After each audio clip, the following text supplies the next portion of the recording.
ത്രിയേക ദൈവനാമത്തിന് മഹത്വമുണ്ടായിരിക്കട്ടെ. എല്ലാവർക്കും ക്രിസ്തുമസിൻ്റെ ആശംസകൾ മുന്നമേ നേരുന്നു. ദൈവപിതാവിൻ്റെ മനുഷ്യനോടുള്ള ആഴമായ സ്നേഹം വെളിപ്പെടുത്തുവാൻ വേണ്ടി വചനമാകുന്ന ദൈവത്തെ, പുത്രനാകുന്ന ദൈവത്തെ മനുഷ്യാവതാരത്തിലൂടെ മനുഷ്യനോടൊപ്പം ജീവിക്കാൻ അനുവദിക്കുക. അതിലൂടെ ലോകത്തെ മുഴുവനും വീണ്ടെടുക്കുക. ദൈവത്തിൻ്റെ ആഴമായ സ്നേഹം മനുഷ്യജീവിതത്തിലേക്ക് കൊണ്ടെത്തിക്കുക. ഇങ്ങനെ ബൃഹത്തായ ഒരു ദൈവിക പദ്ധതിയുടെ ഭാഗമാണ് മനുഷ്യാവതാരം. ആ മനുഷ്യാവതാരത്തെക്കുറിച്ചുള്ള ഒരറിയിപ്പാണ്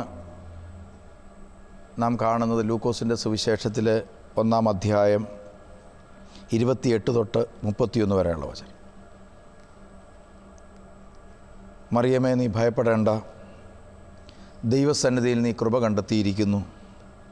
നീ ഗർഭം ധരിച്ചൊരു പുത്രനെ പ്രസവിക്കും. നീ അവന് യേശു എന്ന് പേരിടണം. അവൻ വലിയവനായിരിക്കും, അത്യുന്നതൻ്റെ പുത്രനെന്ന് വിളിക്കപ്പെടും. അപ്പോൾ ദൈവം തൻ്റെ സ്നേഹത്തിലെടുത്ത അനേകം തീരുമാനങ്ങളെല്ലാം തന്നെ സൃഷ്ടിയുടെ മകുടമായ മനുഷ്യന്, അവൻ്റെ നന്മയ്ക്ക്, അവൻ്റെ നിലനിൽപ്പിന്, അവൻ്റെ ജീവന്, അവൻ്റെ ജീവൻ്റെ വളർച്ചയ്ക്ക് എല്ലാം ഉതകുന്ന കാര്യങ്ങളാണ് എടുത്തിട്ടുള്ളത്. അതിൽപ്പെട്ടതാണ് സൃഷ്ടികർമ്മങ്ങളിലെല്ലാം തന്നെ.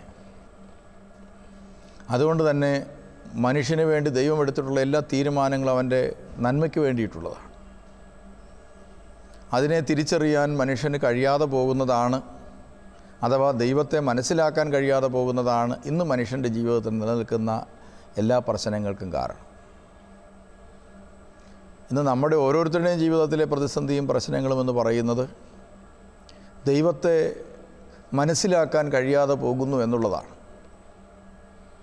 സുവിശേഷ പ്രഘോഷണങ്ങളും അതുപോലെ ധ്യാന ശുശ്രൂഷകളുമൊക്കെ പ്രസക്തമായി തീരുന്നതും ഇതുകൊണ്ട് തന്നെയാണ്. മാറാത്ത പ്രതിസന്ധികൾ സുവിശേഷം കേൾക്കുന്നതിലൂടെ മാറുന്നു. ഇല്ലാത്ത സമാധാനം സുവിശേഷം കേൾക്കുന്നതോടെ ലഭിക്കുന്നു. ഇതൊക്കെ മനുഷ്യന് ദൈവത്തെക്കുറിച്ചുള്ള ധാരണകൾ മാറുന്നതുമായി ബന്ധപ്പെട്ടാണ് കിടക്കുക. യേശു ക്രിസ്തുവിൻ്റെ മനുഷ്യാവതാരത്തെ ചുറ്റിപ്പറ്റി അത് തിരിച്ചറിയുന്ന ഭൂമിയിലെ മനുഷ്യർ അതിനോട് പ്രതികരിച്ച രീതികൾ വളരെ വ്യത്യസ്തമാണ്. 3 രാജാക്കന്മാർ കിഴക്ക് നിന്ന് അവൻ്റെ നക്ഷത്രം കണ്ടു. ആ സൃഷ്ടവസ്തുവിനെ വിശകലനം ചെയ്തതിലൂടെ അവർക്ക് മനസ്സിലായ ഒരു കാര്യം, ഭൂമിയെ രക്ഷിക്കാൻ കഴിവുള്ള ഒരു വലിയവനായ മനുഷ്യൻ്റെ ജന്മം നടന്നിട്ടുണ്ട്. അവർ അതുകൊണ്ട് ആ രാജാവിനെ അന്വേഷിക്കുന്ന, ആ രാജാവ് ശിശുവായി പിറന്ന ഇടം തേടിയുള്ള അവരുടെ ഒരു യാത്ര, അതൊരു സുവിശേഷ യാത്രയാണ്. സത്യത്തിൽ ദൈവത്തിലേക്കുള്ളൊരു യാത്രയായിരുന്നത്. ആ യാത്രാമധ്യത്തിൽ അവരുടെ നാവിൽ നിന്ന് പുറപ്പെട്ട വാക്കുകൾ പല വ്യക്തികളിലും പല പ്രതികരണങ്ങളുണ്ടാക്കിയിട്ടുണ്ട്. കേട്ടവരൊരു പക്ഷേ ചിന്തിച്ച് കാണും, പ്രതിസന്ധിയിലും പ്രയാസത്തിലും പെട്ട മനുഷ്യർ ഒരുപക്ഷെ ഈ രാജാക്കന്മാരെ എവിടെയെങ്കിലും വെച്ച് കണ്ടെത്തി ഇവരുടെ യാത്രയെക്കുറിച്ച് ചോദിച്ചപ്പോൾ അവർ പറഞ്ഞിട്ടുണ്ടാവും, ഞങ്ങളിങ്ങനെ രാജാവിനെ തേടി പോവുകയാണ്. ഒരു കുഞ്ഞ് ജനിച്ചിട്ടുണ്ട്, ആ കുഞ്ഞൊരു കാലത്ത് രാജാവാകും, അന്ന് ഭൂമിയിൽ സമാധാനമുണ്ടാകും, ഞങ്ങൾ തേടി പോവുകയാണ്. ഒരുപക്ഷെ കേട്ട മനുഷ്യർക്ക് ഒത്തിരി സമാധാനം, ഒത്തിരി സന്തോഷം, ഒത്തിരി പ്രതീക്ഷകളൊക്കെ ഉണ്ടായിട്ടുണ്ടാകും. എന്നാൽ അവരാ രാജാവിനെ തേടി ഹെരോദാവിൻ്റെ കൊട്ടാരത്തിലെത്തി. ഹെരോദാവിനോട് ഈ കുഞ്ഞിനെക്കുറിച്ച് ചോദിച്ചപ്പോൾ അത് ആ വ്യക്തിയിലുണ്ടാക്കിയ ചില പ്രതികരണങ്ങളുണ്ട്. സ്വാഭാവികമായ ഒരു രാജാവിനെ തേടേണ്ടത് രാജഭവനത്തിലായതുകൊണ്ട് അവരത് അന്വേഷിച്ചു. നമുക്കതിലൊരു തെറ്റ് പറയാനില്ല. എങ്കിലും അത് കേട്ട ഹെരോദാവിൻ്റെ പ്രതികരണങ്ങൾ നമ്മുടെ ജീവിതത്തിൽ വളരെ പ്രസക്തമാണ് ഈ കാലഘട്ടത്തിൽ. ഭൂമിയിലെ ഒരു ശിശു ജനിച്ച് ഒരുപക്ഷെ ഒരു 6 മാസത്തിനിടയിൽ നടന്നിട്ടുള്ളൊരു സംഭവമാണ്. അപ്പോൾ ആ കുഞ്ഞിൻ്റെ പ്രായത്തെക്കുറിച്ചും അതിൻ്റെ ശാരീരിക അവസ്ഥകളെക്കുറിച്ചും അതിന് ആ കുഞ്ഞിന് ഭൂമിയിൽ ചെലുത്താൻ പറ്റുന്ന സ്വാധീനങ്ങളെക്കുറിച്ചുമൊക്കെ കുഞ്ഞുങ്ങളെ കണ്ടിട്ടുള്ള നമുക്ക് മനസ്സിലാക്കാവുന്നതേ ഉള്ളൂ. എന്നാൽ ഹെരോദാവ് എന്ന് പറയുന്ന അധികാരം കൈയാളിയിരിക്കുന്ന ഒരു മനുഷ്യൻ, ഒരു വലിയ സൈന്യത്തിൻ്റെ പിൻബലമുള്ളൊരു മനുഷ്യൻ, ആ രാജ്യത്തിൻ്റെ മുഴുവൻ സമ്പത്ത് കൈയാളുന്ന ഒരു മനുഷ്യൻ, എത്ര പവർഫുള്ളായിട്ടുള്ള ഒരാളാണ് ഈ മനുഷ്യൻ. പ്രിയമുള്ളവരെ, ഒരു കുഞ്ഞ് ജനിച്ചു എന്ന് കേട്ടപ്പോൾ ഞടുങ്ങി വിറക്കുന്ന മനുഷ്യൻ, ഒരു 6 മാസത്തിൽ താഴെ പ്രായമുള്ള ഒരു കുഞ്ഞിനെക്കുറിച്ചുള്ള ഒരു പ്രവചനം, ഒരു അന്വേഷണം, ഒരു കൊച്ചു വാർത്ത മനസ്സിൽ കേട്ടപ്പോൾ തന്നെ തൻ്റെ കസേരയിലിരുന്ന് കിടുങ്ങി വിറയ്ക്കുകയും തൻ്റെ സ്ഥാനം പൂർണ്ണമായി നഷ്ടപ്പെടും, തൻ്റെ സമ്പത്ത് നഷ്ടപ്പെടും, തൻ്റെ അധികാരം നഷ്ടപ്പെടും എന്നൊക്കെ ഒത്തിരി ചിന്തിച്ച് കൂട്ടി ടെൻഷൻ അടിക്കുന്നൊരു മനുഷ്യൻ. അങ്ങനെ വേണം ഈ കാലഘട്ടത്തിൽ ആ വ്യക്തിയെക്കുറിച്ച് പറയാൻ. ഒത്തിരി സ്ട്രെസ്സിലായിരിക്കുകയാണ് ആ വ്യക്തി. അയാളുടെ സ്ട്രെസ്സിൻ്റെ കാരണം അന്വേഷിച്ച് ചെന്നാൽ നമുക്ക് മനസ്സിലാക്കാൻ പറ്റുന്ന കാര്യം എന്താണ്? ഒരു കുഞ്ഞ് എവിടെയോ ജനിച്ചിട്ടുണ്ട്. ആ യാഥാർത്ഥ്യം എന്താണ്? ആ കുഞ്ഞ് ജനിച്ചിരിക്കുന്നത് ഒരു പുൽക്കൂട്ടിലാണ്. ലോകത്തിലെ ഏറ്റവും ദരിദ്രനായിട്ടാണ് ജനിച്ചിരിക്കുന്നത്. ആ കുഞ്ഞിന് പിറന്നു വീണപ്പോൾ കിടക്കാൻ ഇടവില്ല. ഏറ്റവും ദരിദ്രമായ ഒരു കുടുംബ പശ്ചാത്തലത്തിലാണ് അവൻ ജനിച്ചിരിക്കുന്നത്. അപ്പോൾ അങ്ങനെ ജനിച്ചിരിക്കുന്ന ഒരു കുഞ്ഞിനെക്കുറിച്ചാണ് ഹെരോദാവിന് ഈ ഭയവും അസ്വസ്ഥതകളും ഉണ്ടായിരിക്കുന്നത്. അപ്പോൾ ഓർക്കണം, ഹെരോദാവിനെ പോലെയുള്ള ഒരു മനുഷ്യന് തൻ്റെ ആന്തരിക മേഖലയിൽ എന്ത് ബലമാണുള്ളത്. തൻ്റെ രാജ്യത്ത് ഒരുപക്ഷെ രാജാവായി അടുത്ത തലമുറയിൽ സ്വാധീനം ചെലുത്താൻ പറ്റുന്ന ഒരു കുഞ്ഞിൻ്റെ ജന്മം ഒരു വ്യക്തിയെ ഭയത്തിൻ്റെയും പരിഭ്രമത്തിൻ്റെയും മാനസികാവസ്ഥയിലേക്ക് തരം താഴ്ത്തുക, അതിൽ നിന്ന് അയാൾ എടുക്കുന്ന തീരുമാനങ്ങൾ ആ രാജ്യത്തെ മുഴുവൻ കുഞ്ഞുങ്ങളെയും പ്രത്യേകിച്ച് ആൺകുഞ്ഞുങ്ങളെയും വധിക്കുക, അങ്ങനെ തലമുറകളുടെ തന്നെ വളർച്ചയെ തടയുന്ന ഒരു തീരുമാനമെടുക്കാൻ പ്രേരിപ്പിക്കുന്ന അവസ്ഥയിലേക്ക് അധപ്പതിച്ചു പോയ അധികാരത്തിലിരിക്കുന്ന ഒരു വ്യക്തിയുടെ അവസ്ഥ. എത്ര ദയനീയമാണ്! ദൈവമില്ലാതെ ദൈവത്തെ മാറ്റി നിർത്തിക്കൊണ്ട് അധികാരം കൈയാളുന്ന, ദൈവത്തെ മാറ്റി നിർത്തിക്കൊണ്ട് സമ്പത്ത് കൈയാളുന്ന, ദൈവത്തെ മാറ്റി നിർത്തിക്കൊണ്ട് ഭരണം കൈയാളുന്ന, ദൈവത്തെ മാറ്റി നിർത്തിക്കൊണ്ട് ദൈവിക സംവിധാനങ്ങളുടെ നേതൃത്വങ്ങൾ കൈയാളുന്ന ഒരു വ്യക്തിയുടെ ആന്തരിക ബലത്തിൻ്റെ കുറവാണ് ഹെരോദാവിൻ്റെ ജീവിതത്തിൽ നാം കാണുന്നത്. നാം ഈ കാലഘട്ടത്തിലേക്ക് നോക്കിയാൽ ഭീകര പ്രവർത്തനങ്ങൾ നടക്കുന്നു മതത്തിൻ്റെ പേരിൽ. എന്തുകൊണ്ട് ഏതെങ്കിലും ഒരു മതത്തിൽ തീവ്രവാദമുണ്ടാകുന്നു? ആ തീവ്രവാദമുണ്ടാകുന്ന വ്യക്തികളെ നമ്മളെടുത്ത് പരിശോധിച്ച് നോക്കിയാൽ അതിൻ്റെ ഉത്ഭവം ഏതെങ്കിലും 1-2 വ്യക്തിയിൽ നിന്നാണ്. അയാളുടെ ഉള്ളിൽ കടന്നുകൂടിയിരിക്കുന്ന അമിതമായ ഭയം, തൻ്റെ മതത്തോടുള്ള തീവ്രമായ അഭിനിവേശം, അതോടൊപ്പം തെറ്റായ ഭയം, ഇത് രണ്ടും കൂടെ ഒരു മതത്തിന് പറ്റിയതല്ല. അത് ചേർന്ന് കഴിയുമ്പോൾ അത് ക്രമേണ വളർന്ന് ആ ഭയം, ആ ഉത്കണ്ഠ, ഇതെല്ലാം കൂടെ ചേർന്ന് മതതീവ്രവാദങ്ങളായിട്ട് ഭൂമിയിൽ പ്രചരിച്ച് എത്രയോ നിഷ്കളങ്കരായ മനുഷ്യർ വധിക്കപ്പെടുന്നു. എത്രയോ മതങ്ങൾ അതുമൂലം അപമാനിതമായി തീരുന്നു. ക്രൈസ്തവ സമൂഹത്തിലേക്ക് നോക്കിയാൽ നമുക്ക് കാണാൻ സാധിക്കുന്നത് പല സഭകൾ, പല സമൂഹങ്ങൾ ഓരോരുത്തരും മറ്റുള്ളവരെ ഭയപ്പെടുന്നു. അതുകൊണ്ട് ക്രൈസ്തവ സമൂഹങ്ങൾ പോലും ക്രിസ്തുവിനെ കൊടുക്കാൻ, ക്രിസ്തുവിനെ ഒരു വ്യക്തിയുടെ ഹൃദയത്തിൽ ജനിപ്പിക്കാൻ ശ്രമിക്കുന്നതിനേക്കാൾ കൂടുതൽ എഫേർട്ട്, കൂടുതൽ സമയം, കൂടുതൽ പ്രവർത്തനങ്ങൾ അവർ നടത്തുന്നത് തങ്ങളുടെ സമൂഹം, അല്ലെങ്കിൽ തങ്ങളുടെ സഭയുടെ, അല്ലെങ്കിൽ തങ്ങളുടെ ദേവാലയത്തിൻ്റെ, തങ്ങളുടെ ഗ്രൂപ്പിൻ്റെ നിലനിൽപ്പിന് വേണ്ടിയാണ് അവർ കൂടുതൽ സമയം ചെലവഴിക്കുന്നത്. എന്തിൽ നിന്നാണ് ഇത് ആരംഭിക്കുന്നത്? ഇതാ, ദൈവം ഒരുപക്ഷെ മറ്റൊന്ന് സ്ഥാപിക്കാൻ ശ്രമിച്ചാൽ, ദൈവഹിതപ്രകാരം സ്ഥാപിക്കാൻ ശ്രമിച്ചാൽ ഞാനില്ലാതാകും. അപ്പോൾ ദൈവമില്ലാത്ത മനുഷ്യൻ്റെ ജീവിതത്തിലെ അസ്വസ്ഥതകളാണ് ഇന്ന് സമൂഹത്തിൽ നിലനിൽക്കുന്ന പ്രശ്നങ്ങൾക്ക് കാരണം. രാഷ്ട്രീയ മേഖലയിൽ നിലനിൽക്കുന്ന പ്രശ്നങ്ങൾക്ക് കാരണം ദൈവത്തെ ഒഴിവാക്കി ദൈവം സൃഷ്ടിച്ച ഭൂമി ഭരിക്കാൻ ശ്രമിക്കുന്നതാണ്. സമ്പന്നർ നേരിടുന്ന പ്രശ്നത്തിന് കാരണം ദൈവത്തെ ഒഴിവാക്കിക്കൊണ്ട് ദൈവം നൽകിയ സമ്പത്ത് അനുഭവിക്കാൻ ശ്രമിക്കുന്നത് കൊണ്ടാണ്.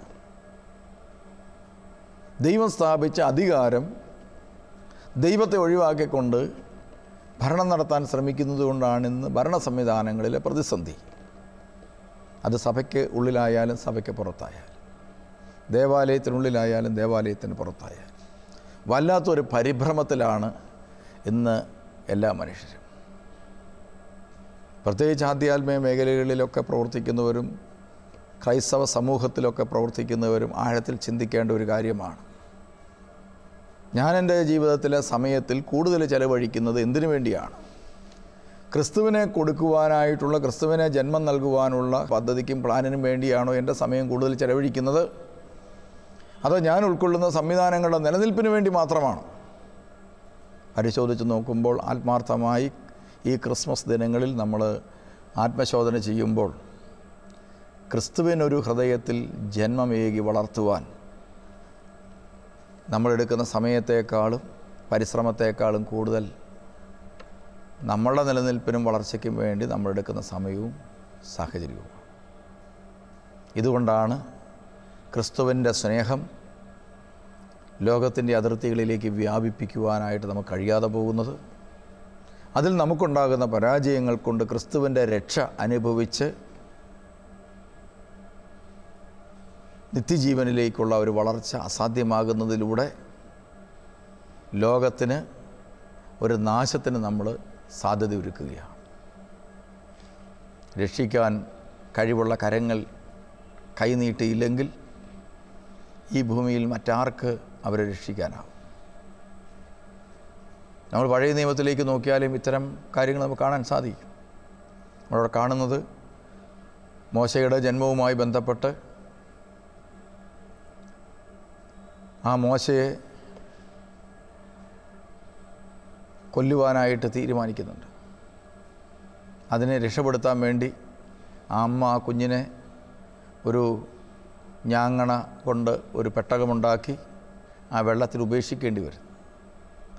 സത്യത്തിൽ ഒരു ദൈവഹിതം നടപ്പാക്കുവാൻ, ഒരു പ്രവാചകൻ്റെ ജന്മം നിലനിർത്തുവാൻ ആ അമ്മ എടുക്കുന്ന ബുദ്ധിപരമായ പ്രാർത്ഥനാപരമായ സ്ട്രഗിൾ എത്രയോ വലുതാണ്. അവിടെയും നമ്മൾ ഓർക്കണം, ഫറവോ എന്ന് പറയുന്ന വളരെ ശക്തനായ ഒരു അധികാരി, ഇസ്രായേൽ കുലത്തിൽ പിറന്നു വീഴുന്ന, ഇസ്രായേൽ കുലത്തിലെ മനുഷ്യരെക്കാൾ കൂടുതൽ ഭയപ്പെടുന്നത് അവരെ ചാട്ടം കൊണ്ടടിച്ചും ഉപദ്രവിച്ചും പീഡിപ്പിച്ചും അയാൾ ഒതുക്കി നിർത്തിയിരിക്കുകയാണ്. എന്നിട്ടും അതിനേക്കാൾ കൂടുതൽ അയാൾ ഭയപ്പെടുന്നത് ആ ഭൂമിയിൽ, ആ പ്രദേശത്തെ ഈജിപ്തിൽ ജനിച്ചു വീഴുന്ന ഇസ്രായേലിലെ കൊച്ചു കുഞ്ഞുങ്ങളെയാണ്. അതുകൊണ്ട് ആ കുഞ്ഞുങ്ങളെ മുഴുവനും നൈൽ നദിയിൽ എറിഞ്ഞു കൊല്ലുന്ന ഭീരുവായ ഫറവോയെ നമ്മൾ കാണുകയാണ്. സത്യത്തിൽ ദൈവം ആഗ്രഹിക്കാത്ത ഇത്തരത്തിലുള്ള വിപരീതമായ ഭയം ഇന്ന് മനുഷ്യജീവിതത്തെ ഗ്രസിച്ചിരിക്കുകയാണ്. നമ്മൾ ഓർക്കണം, ബാബേൽ ഗോപുരം പണിയുന്ന മനുഷ്യർ ദൈവവചനം കേട്ട മനുഷ്യരാണ്. നോഹയുടെ കാലത്ത് ദൈവവചനം കേട്ട പെട്ടകത്തിൽ നിന്ന് പുറത്തിറങ്ങിയവർ. പക്ഷേ അവർ ബാബേൽ ഗോപുരം പണിയാൻ തീരുമാനിക്കുന്നത് എന്തിനാണ്? പെട്ടകം പണിത് ദൈവം പറഞ്ഞിട്ടാണ്. ബാബേൽ ഗോപുരം പണിത് അവരുടെ തീരുമാനമാണ്. എന്താണ് ആ തീരുമാനത്തിൻ്റെ ലക്ഷ്യം? ദൈവത്തോളം അല്ലെങ്കിൽ ആകാശത്തോളം എത്തുന്ന ഒരു ഗോപുരമുണ്ടാകുക, അതിന് ചുറ്റൊരു പട്ടണം, ഒരിക്കലും ചിന്നിച്ചെതറാതെ സുരക്ഷിതമായ ഒരു സങ്കേതത്തിൽ വളരെ സുരക്ഷിതമായി ജീവിക്കാനുള്ള അമിതമായ ആഗ്രഹം.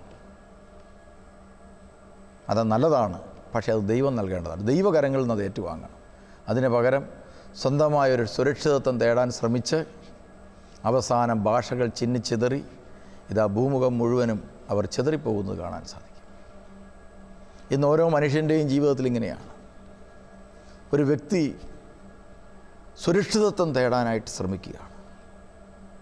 ഒരു വീട്, ഒരു കാറ്, ഒരു ജോലി, മക്കൾക്ക് ആവശ്യമായ സമ്പത്ത്, പിന്നെ ആരോഗ്യം. അവർ ജീവിതത്തിൻ്റെ സുരക്ഷിതത്വത്തിന് വേണ്ടി ശ്രമിക്കുകയാണ്. എന്താണ്? അവർക്ക് ദൈവവിശ്വാസത്തിൻ്റെ കുറവ്, ദൈവവിശ്വാസത്തിൻ്റെ അഭാവമാണ് അവരങ്ങനെ കൊണ്ടെത്തിക്കുന്നത്. ആദിമ നൂറ്റാണ്ടിലേക്ക് നോക്കുമ്പോൾ നമ്മൾ കാണുന്നത് പരിശുദ്ധാത്മാവ് നിറഞ്ഞ അനുഭവം കിട്ടിയത് ജെറുസലേമിൽ വെച്ചാണ്. അതുകൊണ്ട് അപ്പോസ്തലന്മാരൊക്കെ ജെറുസലേം വിട്ടുപോകാതെ അവിടെ പ്രഘോഷണവുമായി, പ്രസംഗവുമായി, പ്രാർത്ഥനയുമായിട്ട് അവിടെ തന്നെ കൂടുകയാണ്. സ്തേഫാനോസിൻ്റെ വധം നടന്നു കഴിഞ്ഞപ്പോഴാണ് ജെറുസലേമിലെ സുരക്ഷിതത്വ വലയം തകർന്നു എന്ന് മനസ്സിലായി അവർ പുറത്തേക്ക് വ്യാപിക്കുന്നത്. അങ്ങനെ വ്യാപിച്ചില്ലായിരുന്നെങ്കിൽ, സ്തേഫാനോസിന് അങ്ങനെ ഒരു വധം നടന്നില്ലായിരുന്നെങ്കിൽ, ജെറുസലേമിൽ ക്രൈസ്തവ സമൂഹം ആരംഭിച്ച് അവിടെ പെരുകി തിങ്ങി നിറഞ്ഞ് അവസാനം അവിടെ തന്നെ അസ്വസ്ഥതകളുണ്ടായി. അവസാനം അവിടെ തന്നെ തീരുമായിരുന്നു ക്രൈസ്തവ സഭ. അപ്പോൾ ദൈവത്തിൻ്റെ പദ്ധതി ലോകം മുഴുവൻ വ്യാപിക്കണം, ഈ നന്മ ലോകം മുഴുവൻ പോകട്ടെ. അതുകൊണ്ട് ഫിലിപ്പോസ് പോയി സമരിയായിൽ പ്രസംഗിച്ചു. അവിടെയും ആളുകൾ അനുഗ്രഹിക്കപ്പെട്ടു. അതുകൊണ്ട് നമ്മുടെ ക്രൈസ്തവരായ മനുഷ്യർ ക്രിസ്മസിൻ്റെ ഈ നാളിൽ ചിന്തിക്കേണ്ട ഒരു കാര്യമുണ്ട്. നമ്മുടെ ഹൃദയത്തിൽ ക്രിസ്തുവുണ്ടോ? ആരുടെയെങ്കിലും ഹൃദയത്തിൽ ക്രിസ്തുവിനെ ജനിപ്പിക്കുവാൻ നമ്മൾ പരിശ്രമിക്കുന്നുണ്ട്. പൗലോസ് അപ്പോസ്തലൻ പറഞ്ഞ വാക്ക് നമ്മൾ ഓർക്കണം. ഇതാ യേശു ക്രിസ്തു നിങ്ങളിൽ രൂപപ്പെടുന്നത് വരെ ഞാൻ നിങ്ങൾക്ക് വേണ്ടി ഈറ്റുനോവ് അനുഭവിക്കുകയാണ്. ഓരോ ക്രിസ്ത്യാനിയും ഓരോ ദിവസവും ഒരു പ്രസവവേദന അനുഭവിക്കുന്ന സ്ത്രീയെ പോലെ വേദനിക്കേണ്ടതാണ് മറ്റുള്ളവരിൽ ക്രിസ്തു ജനിപ്പിക്കാൻ. ക്രിസ്തു ഉള്ളിലുള്ളവന് മാത്രമേ ഇത്തരം ഒരു പെയിൻ, ഇത്തരം ഒരു വേദന ഉണ്ടാകാറുള്ളൂ. ദൈവാനുഭവമുള്ള ചില സുവിശേഷകരെ ആത്മാരായിട്ടും വൈദികരായിട്ടും ഒക്കെ ഉള്ളവരെ കാണാനിടയാണ്. എത്ര തീവ്രമായ ഒരു ആഗ്രഹത്തോടുകൂടിയാണ് അവർ 24 മണിക്കൂറും പരിത്യാഗങ്ങളും പ്രാർത്ഥനകളും ഒക്കെ എടുത്ത് അവരുടെ ശരീരവും മനസ്സും ആത്മാവും എല്ലാം വിട്ടുകൊടുത്തുകൊണ്ട് പ്രവർത്തിക്കുന്നത് കാണാൻ സാധിച്ചിട്ടുണ്ട്. അതിൻ്റെ പിന്നിലെ അവരുടെ ഒരു പെയിനുണ്ട്. പ്രസവവേദന എടുക്കുന്ന സ്ത്രീയെ പോലെ വല്ലാത്തൊരു വേദനയിലാണ് അവർ ഈ ശുശ്രൂഷയ്ക്കായിട്ടുള്ളത്. അതുകൊണ്ടാണ് ആ ശുശ്രൂഷയ്ക്കൊക്കെ ഫലമുണ്ടാകുന്നത്. അതുകൊണ്ടാണ് ആ ശുശ്രൂഷ രോഗശാന്തികൾ നടക്കുന്നു, അത്ഭുതങ്ങൾ നടക്കുന്നു, അടയാളങ്ങൾ നടക്കുന്നു. പലരും ചോദിക്കാറുണ്ട്, ഇതെങ്ങനെ നടക്കുന്നു? എല്ലാം പള്ളിയല്ലേ, എല്ലാം പ്രാർത്ഥനയല്ലേ, എന്നിട്ട് എന്തേ എല്ലായിടത്തും ഇതുണ്ടാകാത്തത്? ചിലർ ചെയ്യുമ്പോൾ മാത്രം. അതിൽ ഉത്തരം കൊടുക്കാൻ പോലും പറ്റാതെ പലപ്പോഴും നല്ല അഭിഷേകമുള്ള ശുശ്രൂഷകർ വേദനിക്കുന്നത് കണ്ടിട്ടുണ്ട്. അതിൻ്റെ പിന്നിലെ കാരണം ഇത് ചോദിക്കുന്നവർ തിരിച്ചറിയണം. അവരുടെ ഉള്ളിൽ ഇതാ ഒരു വല്ലാത്ത പെയിനുണ്ട്, ക്രിസ്തുവിനെ കൊടുക്കാനുള്ള പെയിൻ. ഇന്ന് അറിയാതെ ക്രൈസ്തവ സമൂഹത്തിൽ നിന്ന് നഷ്ടപ്പെട്ടു പോയ ആ ക്രിസ്തു സ്നേഹത്തിൻ്റെ അനുഭവം ഈ ക്രിസ്തുമസിന് തിരികെ വരണം. ക്രൈസ്തവ സമൂഹത്തിലേക്ക് തിരികെ വരണം. ഹെരോദാവിനെ പോലെ വളരെ ഭീരുവായി എല്ലാത്തിനെയും ഭയപ്പെട്ട് തൻ്റെ കയ്യിലിരിക്കുന്നതൊക്കെ നഷ്ടപ്പെടുമോ എന്ന് ചിന്തിച്ച് അസ്വസ്ഥപ്പെടുന്നതിന് പകരം ഇതാ നമുക്കുള്ളതൊക്കെ ക്രിസ്തുവിൽ ഏൽപ്പിച്ച് ക്രിസ്തുവിന് വേണ്ടി നേടാൻ നടക്കുന്ന മനുഷ്യനായിത്തീരും. എനിക്ക് പരിചയമുള്ള ഒരു മനുഷ്യനെ ഞാൻ നിങ്ങൾക്ക് പരിചയപ്പെടുത്താം.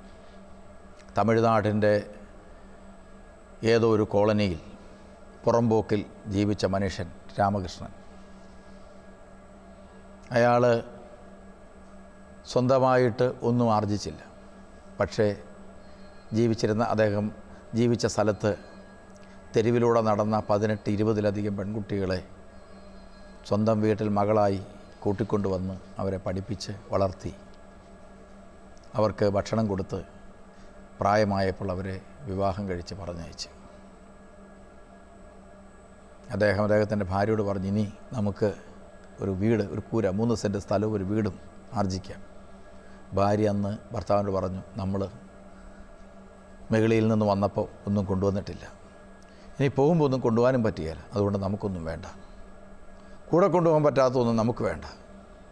അതുകൊണ്ട് ആ മനുഷ്യന് സ്വന്തമായൊരു വീട് പോലും ഉണ്ടായില്ല. ഭാര്യ മരിച്ചു, ഒറ്റയ്ക്കായി. ഈ ലോകത്തിലെ ഏറ്റവും വലിയ ദുർവിധികൾ അദ്ദേഹത്തെയും തേടി വന്നു. അദ്ദേഹം രോഗിയായി, എഴുന്നേക്കാൻ മേലാതെ തളർന്നുപോയി. അങ്ങനെ അദ്ദേഹം ഒരു മാനസിക രോഗികളെ അദ്ദേഹം മാനസിക രോഗി അല്ലെങ്കിൽ മാനസിക രോഗികളെ താമസിപ്പിക്കുന്ന ഇടത്ത് വന്ന് പെട്ട്. ആ സമയത്താണ് ഞാൻ രോഗക്കിടക്കയിൽ കഴിയുന്ന കിടപ്പ് രോഗികൾക്ക് വേണ്ടി ഒരു സ്ഥാപനമുണ്ടാക്കി. ഒത്തിരി പണച്ചെലവുള്ള ഒരു കാര്യമായിരുന്നു അങ്ങനെ ഒരു സ്ഥാപനമുണ്ടാക്കി.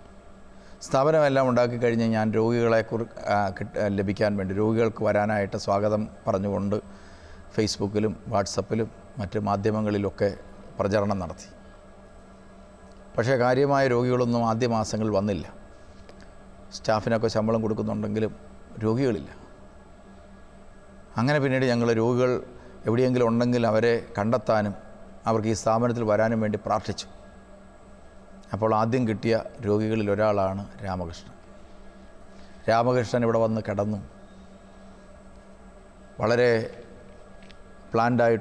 ഉണ്ടാക്കിയിട്ടുള്ള എല്ലാ മോഡേൺ സൗകര്യങ്ങളുമുള്ള നല്ല ഒരു കെട്ടിടം. അപ്പോൾ നമുക്കൊക്കെ ദൈവം നൽകിയിരിക്കുന്ന അതേ സൗഭാഗ്യം തന്നെ ആ രോഗിക്കും ഉണ്ടാവണം. അതാണ് നിന്നെപ്പോലെ തന്നെ നിൻ്റെ അയൽക്കാരനെ സ്നേഹിക്കുക എന്നതിൻ്റെ അർത്ഥമെന്ന് സുവിശേഷം വായിച്ച് മനസ്സിലാക്കിയിട്ടുള്ളത് കൊണ്ട് ഞാൻ താമസിക്കുന്ന സൗകര്യങ്ങളെക്കാളും മെച്ചപ്പെട്ട സൗകര്യം രോഗികൾക്ക് വേണ്ടി ഞാൻ ഒരുക്കിയിട്ടുണ്ട്. ഞാനൊരു ദിവസം അവിടെ ചെല്ലുമ്പോൾ രാമകൃഷ്ണൻ ഈ കഥകൾ പറഞ്ഞ് കരയുമ്പോൾ ഞാൻ ഓർക്കാറുണ്ട്, സത്യത്തിൽ രാമകൃഷ്ണൻ എത്രയോ വലിയ ഭാഗ്യവാനാണ്. ജീവിതത്തിലെ നല്ല സമയത്തൊന്നും സമ്പാദിച്ചിട്ടില്ലാത്ത ഒരു മനുഷ്യന്, ആർക്കും ലഭിക്കാത്ത, ഒരു പക്ഷേ നമുക്ക് പലർക്കും, സമ്പത്തുള്ളവർക്ക് പോലും ലഭിക്കാത്ത എല്ലാ സൗകര്യങ്ങളും, എപ്പോൾ വിളിച്ചാലും ഓടി വരാൻ ആൾ, സ്നേഹിക്കുന്ന മനുഷ്യർ, എപ്പോഴും വൈദികരുടെയും ബിഷപ്പിൻ്റെയും ഒക്കെ സാന്നിധ്യം, അതുപോലെ നല്ല ഭക്ഷണം, എപ്പോഴും പ്രാർത്ഥിച്ചുകൊണ്ട് ശാന്തമായി കിടന്നുറങ്ങാം, പുസ്തകങ്ങളൊക്കെ വായിക്കുന്നു. ഞാൻ പോലും പലപ്പോഴും അദ്ദേഹത്തിൻ്റെ ജീവിതം കണ്ട് കൊതിക്കാറുണ്ട്. സത്യത്തിൽ ഇങ്ങനെ ശാന്തമായി കിടന്ന് പുസ്തകമൊക്കെ വായിച്ച് എല്ലാവരോടും സ്നേഹമൊക്കെ പങ്കിട്ട് വർത്തമാനമൊക്കെ പറഞ്ഞ് ശാന്തമായി ഇരിക്കാൻ എനിക്ക് പോലും കൊതി തോന്നുന്നുണ്ട്. പക്ഷേ എനിക്ക് പോലും കിട്ടാത്ത ഭാഗ്യം രാമകൃഷ്ണന് കിട്ടാൻ കാരണം, രാമകൃഷ്ണൻ ഭൂമിയിലെ സമ്പത്തിലോ പണത്തിലോ മറ്റൊന്നിലും ആശ്രയം വെക്കാതെ രാമകൃഷ്ണൻ ആശ്രയം വെച്ചത് ക്രിസ്തുവിലാണ്, ദൈവത്തിലാണ്. അതുകൊണ്ട് രാമകൃഷ്ണൻ്റെ ജീവിതം എത്രയോ സമാധാനവും സുരക്ഷിതവുമായി തീർന്നു. എല്ലാം ഉണ്ടായിട്ടും ഒന്നും ആസ്വദിക്കാൻ പറ്റാതെ തൻ്റെ സമ്പത്ത് കൂട്ടിവെച്ചിട്ട് അതൊക്കെ ആരെങ്കിലും കൊണ്ടുപോകുമോ, നാളെ എന്തായിത്തീരും, എൻ്റെ മക്കളുടെ ഭാവി എന്തായിത്തീരും എന്ന് തുടങ്ങി 10,000-കണക്കിന് ആശങ്കകളുമായിരിക്കുന്ന ജനത്തിൻ്റെ മധ്യത്തിൽ ഒരിക്കൽ കൂടി ക്രിസ്മസ് ആഘോഷിക്കുമ്പോൾ ഓർക്കുക, നമുക്കെന്തേ സമാധാനമില്ലാത്തത്, നമുക്കെന്തേ സന്തോഷമില്ലാത്തത്. നമുക്കുള്ളതൊക്കെ ക്രിസ്തുവിൻ്റെ മുമ്പിൽ ആ രാജാക്കന്മാർ കൊണ്ടുവന്ന് അടിയറ വെച്ചതുപോലെ, ആട്ടിടയന്മാർ കൊണ്ടുവന്ന് അടിയറ വെച്ചതുപോലെ അവർക്ക് കൊടുക്കാൻ പൊന്നും മൂരും കുന്തിരിക്കവുമാണ് ഉണ്ടായിരുന്നതെങ്കിൽ നമുക്ക് കൊടുക്കാൻ നമ്മുടെ ആശങ്കകളും അതോടൊപ്പം നമുക്കുള്ളതുമുണ്ട്. അതൊക്കെ അങ്ങോട്ട് സമ്മാനിച്ചിട്ട് ക്രിസ്തുവിനോട്, ഉണ്ണിയേശുവിനോട് നമുക്ക് പറയാം, ഈ സമാധാനം, നിനക്കുള്ള ആ സമാധാനം, ആ സന്തോഷം എനിക്കും തരണം. പുൽക്കൂട്ടിൽ പറന്നിട്ടും എളിയ തലത്തിൽ ജീവിച്ചിട്ടും ഭവനമില്ലാതെ തെരുവിലൂടെ വളർന്നിട്ടും നഷ്ടപ്പെടാത്ത ആ സമാധാനം, വളരെ സുരക്ഷിതമായി ജീവിച്ചിട്ടും സമ്പത്തും അനുഗ്രഹങ്ങളെല്ലാം ഉണ്ടായിട്ടും എനിക്ക് ലഭിക്കാതെ പോകുന്ന സമാധാനം ഈ ക്രിസ്മസിലെങ്കിലും, ഈ ക്രിസ്മസിൻ്റെ ഒരു ദിവസമെങ്കിലും എനിക്ക് സമ്മാനിക്കണമേ എന്ന് ആത്മാർത്ഥമായി പ്രാർത്ഥിക്കുകയും, ഈ തിരുവചനങ്ങൾ ഒരു ക്രിസ്മസ് രാവിലല്ല, നിങ്ങളുടെ ദിവസത്തിലെ ഓരോ ക്രിസ്തു അനുഭവത്തിലും ഓരോ പ്രാർത്ഥനയിലും നിങ്ങളുടെ ധ്യാന വിഷയമായി തീരട്ടെ എന്ന് പ്രാർത്ഥിച്ചുകൊണ്ട് ഞാൻ അവസാനിപ്പിക്കുന്നു. ദൈവം നിങ്ങളെല്ലാവരെയും അനുഗ്രഹിക്കട്ടെ. ക്രിസ്മസിൻ്റെ എല്ലാ ആശംസകളും നേരുന്നു. ദൈവിക സമാധാനം നിങ്ങളിലേക്കും ഈ ക്രിസ്മസിലൂടെ പകരപ്പെടട്ടെ എന്ന് പ്രാർത്ഥിക്കുന്നു. ദൈവം അനുഗ്രഹിക്കട്ടെ.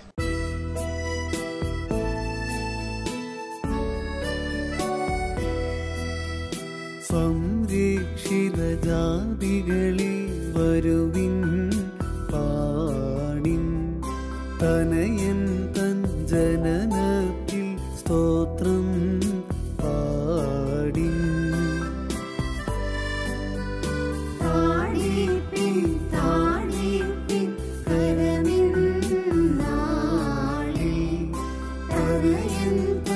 ജന